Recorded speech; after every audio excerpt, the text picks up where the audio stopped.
všichni, já vás vítám u nového videa a konečně tady máme po delší době zase nějaký vlog, který bude spojený s unboxingem, který si dáme hned na začátku.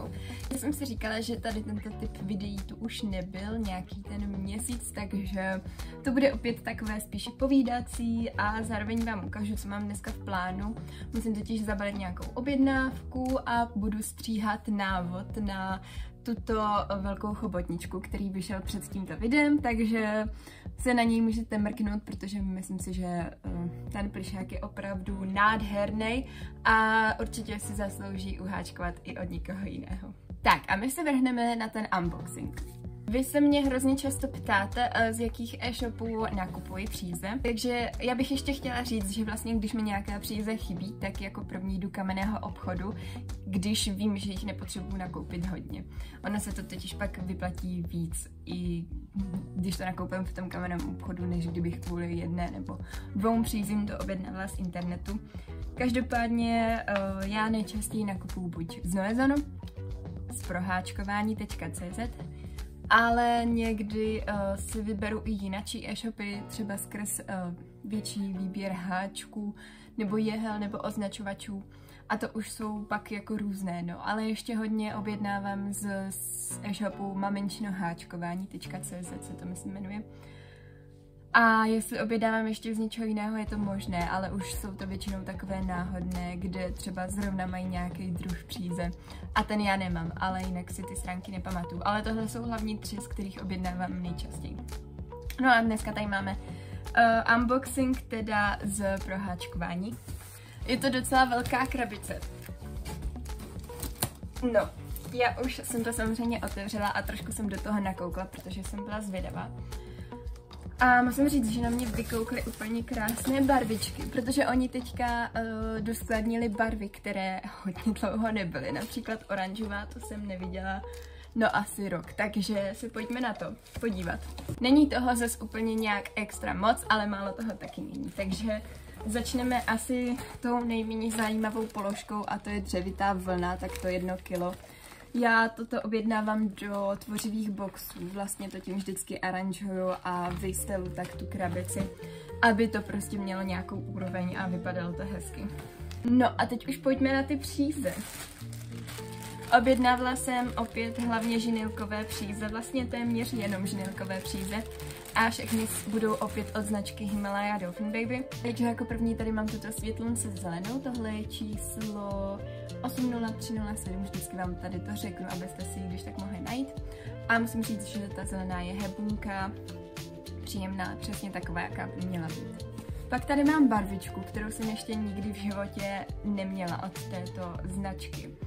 A je to čísilko 80361, takže to je jedna z těch novějších barev, které oni vyrábějí. A je to opravdu zajímavá barva, ale myslím si, že na stránkách vypadala úplně jinak. A takhle upřímně nevím, co z toho budu vyrábět, protože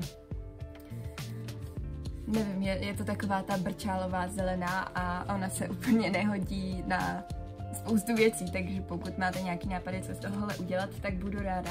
Ale ta třeba mi přijde jako, že ten materiál je v pohodě, ale prostě není tak hebká jako ta světlo zelená. Každopádně jdeme dál. Pak jsem si objednala spoustu jehlí, jak už ve velikosti 7 mm, tak i 9 mm a mám jich opravdu hodně, takže to vám tady ukazovat nebudu. No a teďka tu vytáhneme, to jsou opravdu moc krásné barvičky takto dohromady. Jdem to teda otevřít. Tak a první, tady máme tuto modrou, tohle by mohla být nějaká azurová nebo nějak tak by se mohla jmenovat. Každopádně ten odstín je 80326. Je to taková ta úplně extrémně zářivá modrá, jak kdyby zvýrazněvač modrý. A ta barvička je moc hezká, ale to mě taky trošku začíná štvat. Já mám totiž za to, že tuhle barvu jsem už měla a má prostě opět trošičku jináčí odstín než ten, co mám doma. Takže podle mě oni furt mění jakoby odstíny těch klubíček. Pak je hrozně náročné, když začnete z nějakého plišáka s tou jednou barvou, tu si doobjednáte a přijde vám jináčí odstín a vy ho pak už nemůžete dokončit. Jako to naštěstí není můj příklad, ale no prostě mi přijde, že ten odstín je trochu jiný, nicméně hebkost je v pohodě. Tak, pak tu máme tady tuto barvičku, což by měla být slunečnicová, je to 80368 a já jsem si tady tuhle barvu objednávala, když nebyla oranžová a přišla mi no, taková jako hnusná žlutá a vůbec to nebyla takováto krásná barva. A hlavně ten materiál byl opravdu nepříjemný. Ale musím říct, že tohle klubíčko je opravdu moc hezké a jako je to příjemné, ale myslím si, že furt ta zelená je více hebčí než tady tato. Tak pak tady máme, tuším, že tohle je tmavě červená, ta taky podle mě dlouho nebyla, je to 80352 a jo, má takovou fakt třešňovou barvu, hebkost v pohodě, těším se, až s ní budu něco dělat. Potom tady máme tuto barvičku, tady tato je myslím malinová, což je 80324, ta je pořád dostupná, mi přijde všude, takže to není nedostatek, ale já nejsem úplně fanoušek růžové, takže tak, ale bude se hodit do boxu na chobotničky. A pak tady máme takovou úplně vínovou fialovou, ale je to ještě víc tmavě fialová než jako vínově. Je to číslo 80339 a možná se jmenuje na tom e-shopu jako macešková, ale popravdě si nejsem jistá. Je to taky zajímavá barvička, ale je hodně tmavá, takže nevím, co z toho budu dělat, ale jako těším se, až něco vymyslím. Tak, jdeme na další paletu barviček, to vypadá opravdu taky skvostně a musím říct, že když jsem otevřela tu krabici a viděla jsem tady tuto barvu, tak jsem byla úplně unešená. Toto je totiž, myslím, šeříková, tu jsem neviděla už ani nepamatuju a je to 80334, krásná barva, má i fajn jako zase tu hebkost a z této by se dal podle mě vymyslet tolik hezkých věcí, takže na to se hodně těším. Tak, pak tady máme takovouto barvičku. To je taková, dejme tomu jako lososová, ale nevím, jak se jmenuje na tom e-shopu. Je to 80355, nicméně taky moc pěkná barva. Bude se hodit určitě na spoustu věcí. Pak tady mám takto dvě klasické světle fialové. Ty jsou opravdu taky hebké, je to odstín 80305. A já tady mám pak ještě jednu, tady tuto fialkovou. Tu mám do boxu na chobotničky. No a pak tady mám tu oranžovou, o které jsem vám říkala, že jsem ji neviděla už tak rok, což je pravda, protože ta fakt nešla sehnat za poslední rok vůbec nikde. Je to číslo 80316 a je hezká, ale mám taky pocit, že ten odstín je trošičku jináčí než byl. Nicméně oranžová se bude hodit, protože tu jsem fakt neviděla přes rok. Pak tady máme další balení a to tady těchto růžových. Tady tyto růžové mám hlavně na tvořivý box na antistresovou kuličku v růžové barvě. Hebkost je úplně parádní. Číslo je 80319 a zároveň s nimi plánuji i ještě jeden tvořivý box, úplně nový. Takže je jich potřeba víc a já už jich i docela dost mám doma. Pak tu máme další balení. Tady je ta jedna fialová, kterou jsem vám už ukazovala, tady je ještě další růžová. Pak tady máme úplně klasickou bílou a máme tady černou, na kterou jsem hodně zvědavá, co se týče té hebkosti, jelikož ta černá je právě úplně většinou v tomhle jako hrozná, že aha, ok. Tak je taky příjemná, to jsem popravdě velmi jako překvapená, protože vždycky, když jsem si objednávala černou, tak ta byla jako extrémně nepříjemná. Vůbec nebyla hebká, byla taková trhavá, hrozně špatně se s ní háčkovala. Jo, černá je 80311 a musím říct, že je fakt super, to jsem jako, musím říct, fakt překvapená hodně. No a pak tady mám ještě takovouto zelenou. Tohle je číslo 80360. A je to taky opět trošičku jinak, jo, já to tady můžu srovnat ještě tady s tou. Tohle je víc taková lesní, ale taky se mi teď, jaký vidím na život, tolik nelíbí, protože ona se moc leskne a já nevím prostě, co bych s tím mohla vymyslet. Ale jako něco vymyslíme samozřejmě. Všechny barvičky se budou hodit, ale nevím. Prostě bych si tu zelenou představovala trošičku jinak. Teďka už jdeme do finále, mám tady takhle balení 5 bílých. Plus ještě jedna, tohle je fakt opravdu klasická bílá, takže 80301. A bílé mám do tvořivých boxů na antistresové kuličky, ale zároveň, a to bych vám teďka chtěla tak jako říct, že v březnu budu pořádat tvořivé kurzy, háčkovací kurzy, a to v Šumperku. Bude to na místě, které je tak půl kilometru od hlavního nádraží. A všechny informace najdete na mém Instagramu, nicméně je možné, že v tuto chvíli už jsou oba ty kurzy plné, takže vůbec nevím, jakoby když tohle video vychází, tak je možný, že ty kurzy už jsou plný, ale je možný, že taky ne. Takže pokud byste měli zájem, jeden bude pro úplné začátečníky, co nikdy neháčkovali, a ten druhý bude pro mírně pokročilé, takže si myslím, že pokud teprve začínáte, tak byste se mohli na jeden z těch 2 kurzů přihlásit. A pokud vás to více zajímá, tak mrkněte na můj Instagram a pokud jsou ještě volná místa, tak se přihlaste, bude to symbolických 499 korun na osobu a ten kurz bude trvat 3 až 4 hodiny.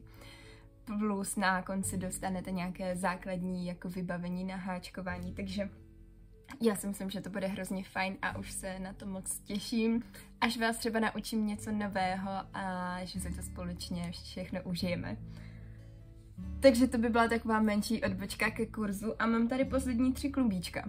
A to jsou klubíčka příze Babylon. Je to velikost mini a já budu mít tady tyto barvičky budu totiž plánovat dělat návod na háčkovanou taštičku na mobil a zároveň i tvořivý box. Takže budu potřebovat, že nějaké barvy na ty boxy a už mám takovou právě lososovou, pak mám takovou bordeaux, mám i takovou světlunce žlutou a právě, že jsem objednala takto tmavě zelenou, potom takovou to šedou, lehce do stříbrna a takovou to kakaově hnědou, je to nádherná barva. Takže s těma to určitě mám v plánu udělat tvořivé boxy na taštičku na mobil. A to by z toho unboxingu bylo všechno. Těch barviček bylo hodně a já se těším, až z nich zase budu háčkovat nádherné věci. Takže tak, no. No, já tady mám teď fakt jako extrémní bordel, protože já vlastně ty příze skladuju tady v takové skřínky, co má takhle jako čtverce. A určitě bych do budoucna chtěla něco lepšího, každopádně teď to jdu všechno vybalit. Jdu si zaznamenat nové příze, jakoby ty čísla jejich a jdu to tam všechno nějak naskládat a doufám, že se mi to tam všechno vleze. Tak, příze jsem všechny vyskládala a posouvám se do další části dne, kdy fotím vlastně náhledovky na video na YouTube. Takže tím, že teďka před tímto videem vyšel návod na tady tuto háčkovanou chobotničku, tak já si vždycky tady naaranžuju ty, které jsem všechny uháčkovala a pak tady dám nějaký příze a nějaký doplňky, knoflíčky a tak a snažím se vyfotit něco hezkého, smysluplného, ale nemám úplně vlastně tak dobrý mobil. A zároveň v našem bytě nejde téměř sehnat jako skvělý, nebo aspoň trošku dobrý světlo. Takže s tím mám trošku problém a vím, že to můžu všechno zlepšovat, ale i tak se nějak snažím, no. Teďka jdu zabalit objednávku pro Vilmu, která si objednala jeden tvořivý box na 2 chobotničky pro začátečníky.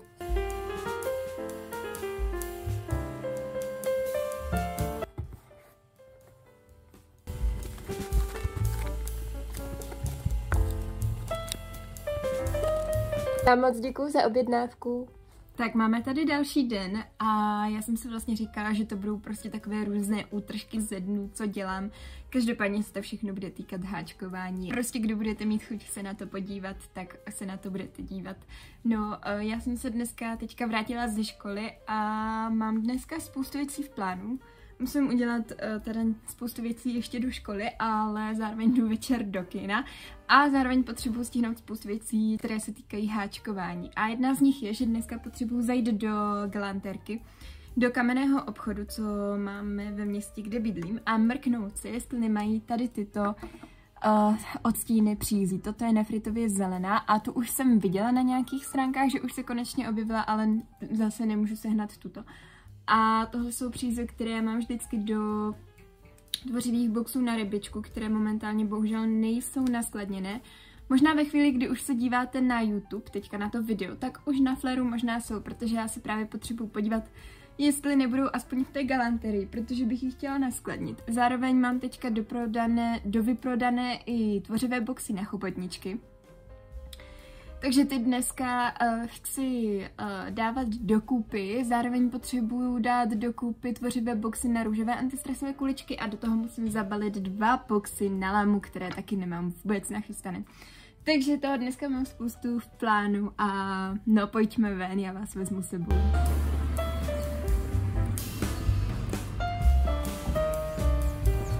Tak bohužel paní v galanterii neměla ani jednu z těch 2 odstínů, což jsem jako čekala, ale zároveň jsem trošku doufala, že by třeba mohla mít. Nicméně nedá se nic dělat. Pravděpodobně musíme počkat, no, než je zase naskladní. A to je prostě jinak problém, no, teďka, že vždycky nějaká barva chybí a vy, když právě máte rozdělený nějaký projekt s jednou určitou barvou, která zrovna chybí, tak pak ho nemůžete dokončit. A tohle se opakuje pořád dokola a dokola, akorát vždycky s nějakou jinačí barvou, takže nedá se nic dělat. Já možná vymyslím třeba i jinačí barevnou kombinaci té rybičky, abych nebyla závislá jenom tady na té jedné, ale uvidíme, no.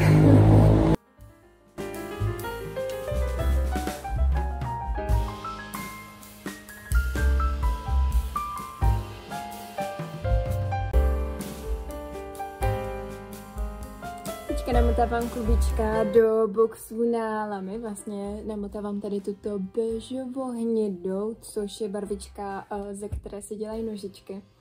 A potom asi začnu namotávat příze na mašličku, tvářičky a pusinku a následně budu namotávat tady tuto pastelově růžovou na antistresovou kuličku v růžové barvě. A u toho se koukám teďka na film, protože se na něj musím podívat do školy. Takže je to taková aspoň pohoda, že můžu dělat 2 věci zaraz a zároveň to, co mě baví, a školu. Tak dobré ráno, dneska tu máme asi jakoby poslední den, kdy budu natáčet. Já jsem před chvilkou vstala a jdu se dát teďka teprve dokupy. Každopádně jsem taková unavená a poslední dobou se dějou strašně divný a negativní věci, ale o tom si povíme až za chvilku. Já se dám teďka nějak dokupy a pak vám vlastně ukážu, jaké projekty mám v tuto chvíli rozháčkovaný a zároveň i jaký plišáky momentálně můžete očekávat, jako tvořivý boxy i návody.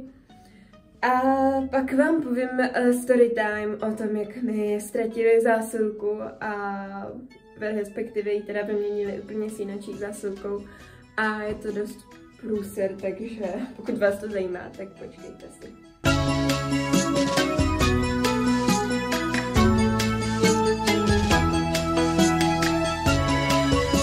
A jinak, jak jsem vám říkala, že zháním ty příze na ten tvořivý box na rybičku, tak jsem objednala tady tuto nefritově zelenou barvu 3krát, takže jakoby mám v tuto chvíli tady tuto barvu, nicméně takovou tu světle zeleno-šedou, tady tuto, která je vlastně hlavní na tom tvořivém boxu, tak ta se bohužel sehnat nikdy nedá. A já mám poslední 2 takovýto malý klubíčka nachystaný do toho boxu, takže jsem jakoby ten box na rybičku naskladnila, ale bohužel jen 2krát a pokud ho chcete, tak utíkejte rychle na Flair teďka, máte odkaz dole v popisku. A protože vlastně tím, že se ta příze nedá nikdy sehnat, tak pak už dlouho ten box pravděpodobně nebude, no. Jinak tady teďka na zemi chystám další boxy a je to prostě strašný bordel. Vlastně mi je divný vám to takhle ukazovat, ale chystám to vždycky takhle na zemi a prostě takhle to nějak vypadá, jo. Takže to je prostě realita chystání tvořivých boxů. A teďka tady chystám tento ještě na lamu a ten za chvilku odnesu ještě do zásilkovny ráno, aby ho ještě dneska poslali.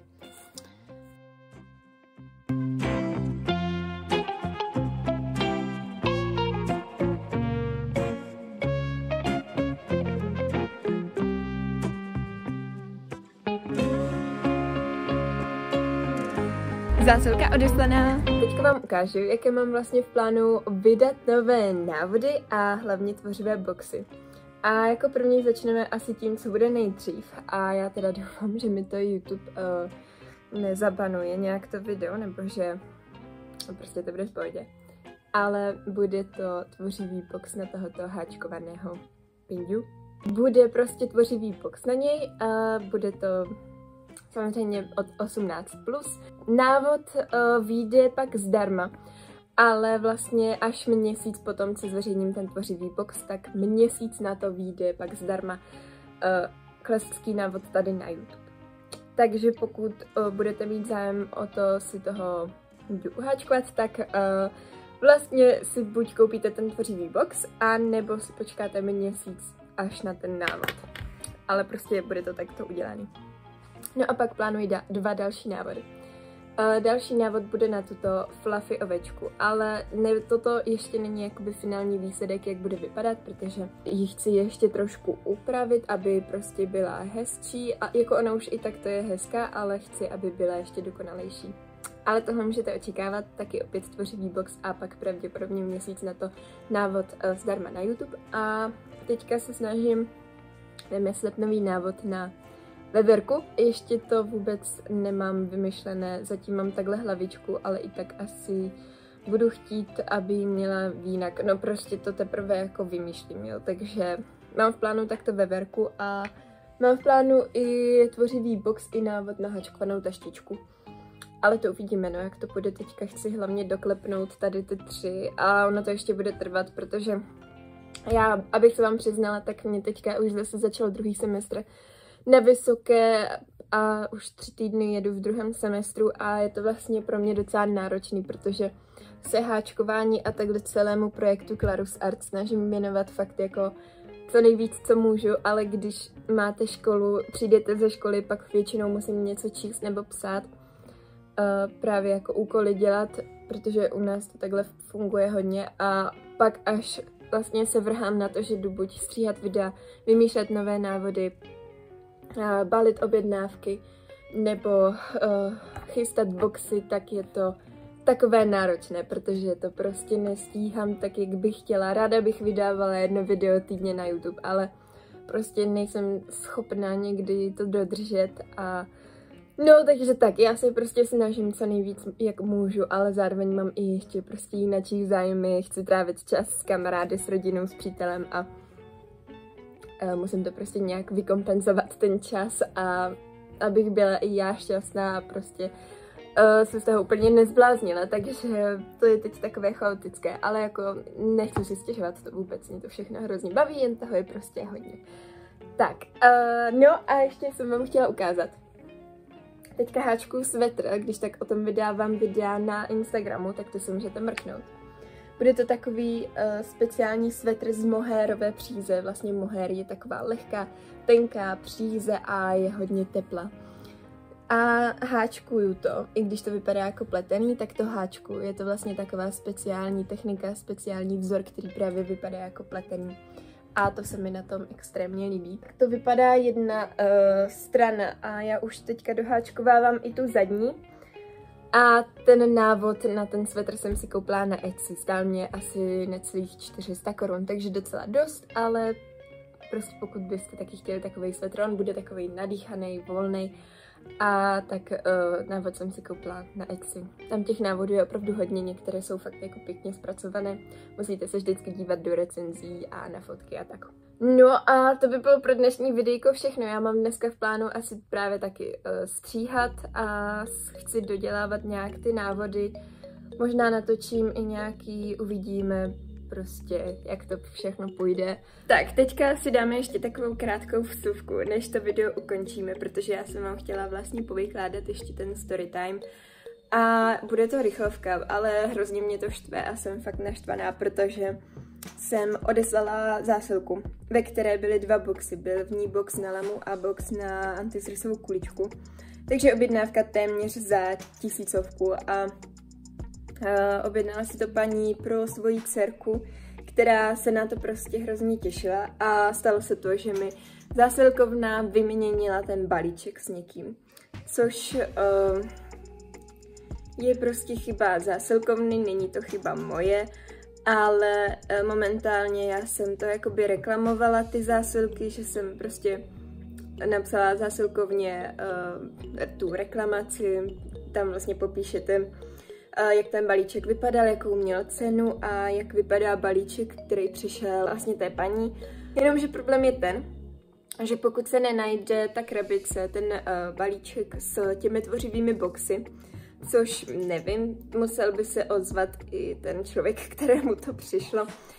A vlastně oni pokud prostě si ty boxy nevymění nějak navzájem, tak mě zásilkovna pravděpodobně proplatí jenom částku, kterou vy vlastně můžete tu zásilku pojistit. Což já vždycky automaticky dávám pouze na 300 korun, protože to je částka, kvůli které vám ještě nezvednou cenu toho poštovného. Jo, že když už je to nad 300 korun, tak pak vám zvedají cenu i toho poštovného, což já samozřejmě nechci, protože teďka už za to chtějí 90 korun a to mně přijde upřímně jako hodně.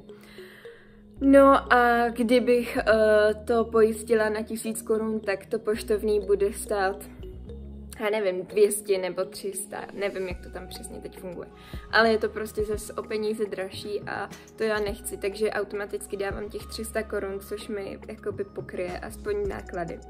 No ale teďka je to blbý, protože pokud tu zásilku nenajdu, tak mě pravděpodobně pošlu jenom těch 300 korun, což mi bohužel vyhradí jenom ty náklady, ale ty boxy budu muset poslat znovu a já tím pádem takhle přijdu vlastně o materiály na 4 boxy, což už těch 300 korun prostě není a no prostě je to takový složitý a hrozně mě to štve, protože mě vlastně včera ta paní napsala, že jí přišlo úplně něco jiného a já jsem z toho byla úplně vyděšená, že to třeba někdo vykradl nebo prostě jsem nevěděla, co se děje a je to takový. Jsem z toho smutná, naštvaná, ale naštěstí ta paní je taková hodná, že jí to jakoby nevadí a chápe, že to není moje vina. Ale i tak se prostě vina cítím, protože já jsem odesílatel a je to taková prostě nešikovná situace, ale hrozně mě to štve. A chápu, že tohle je asi chyba nějakého člověka v té zásilkovně, že za to asi nemůže ten systém. Ale prostě někdo ty zásilky špatně prohodil a dal na ně špatně vlastně ten lístek nebo jak štítek, nebo jak se tomu říká, ale i tak je to prostě nešťastná situace a doufám, že se to nějak vyřeší, ale jsem z toho fakt taková smutná, no. No, takže toť situace, která taky bohužel může nastat, ale zároveň fakt jako nevím, jak bych to mohla do příště vylepšit, protože nemám v plánu pojišťovat jakoby tu zásilku na 1000 korun, protože fakt pak se to poštovní zvedne ještě o víc, no. Takže to je prostě úplně nešikovný. A stalo se mi to poprvé, vůbec jsem nečekala, že se mi něco takového stane a snad už se mi to nikdy nestane. Takže tak, no, to je bohužel storytime ohledně mojí vyměněné zásilky. Ale kdybyste mě nějak chtěli podpořit, tak budu moc ráda, když se mrknete právě na ten Flair, kde prodávám různé tvořivé boxíky. Teďka fakt tam jsou poslední boxy na tu rybičku. Doskladnila jsem boxy i na chobotničky. Je tam, myslím, posledních 6 boxů na lamu. Už se jich prodalo 14, což je úplně jako šílený a moc vám za to děkuju. Jsou tam boxy na všechny antistresové kuličky i na chobotničky. A je tam pořád jeden poslední na sněhuláčka, ale ten už se asi neuchtí, no. Každopádně chystám další, takže mrkněte tam a budu moc ráda, když si něco koupíte. Jsou tam i nějaké taštičky uháčkované a zároveň je tam i PDF návod na tu lamu, pokud byste nechtěli právě tvořivý box. A je tam i návod na žabku, ten stojí asi 50 korun, takže budu moc ráda, když se mrknete tam, taky když mě budete sledovat na dalších sociálních sítích, hlavně na Instagramu, tam jsem jako docela hodně aktivní, dávám tam hodně informací, o kterých i můžete rozhodovat a tak dále, takže Klárous Art jmenuje se tam prostě úplně stejně. To samé na TikToku a taky samozřejmě budu moc ráda, když dáte odběr sem na YouTube, like pod tohle video. A pokud jste tohle video dokoukali do konce, tak mi tady pod YouTube napište do komentářů 3 klubíčka. A já tak budu vědět, kdo jste se na to video dodíval do konce. A to mě hodně zajímá, kdo se na to dodívává do konce, no. Takže tak, pokud jste se mrkli, hoďte tam ty klubíčka a já aspoň budu ráda a moc mě to potěší. A my se uvidíme u dalšího videa. Myslím si, že by to pravděpodobně mohl být nějaký návod, ale vůbec nevím jaký, musela bych ho teprve vymyslet. A nebo to bude něco zase úplně jiného. Uvidíme prostě, jak to dopadne. Mějte se hezky, jsem moc ráda, že koukáte na má videa a uvidíme se příště. Tak ahoj.